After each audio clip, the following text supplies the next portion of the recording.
Hey viewers, my name is Nick. In this video we will talk about how to create Dextools account in 2025. All you need to do is just open up their website, and then at the top right you can see the connect button. So you need to click on it, and here you'll see the user account page. So there are two steps to create your own account. The step one is connect your wallet, and the step two, verify your wallet in the dextools.io.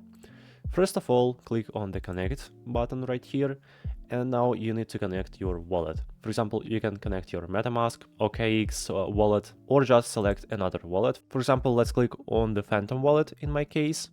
As you can see, this wallet installed in my browser in the extensions, and now I can just select it,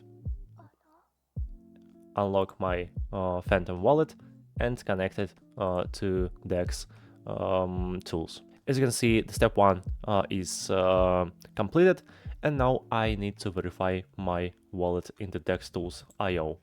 Click on the second button, and now click on the confirm button. And finally, that's all. This is how you can easily create your own account on Dextools. I hope this tutorial was easy and clear for you. Please don't forget to subscribe to my channel and put a like under this video.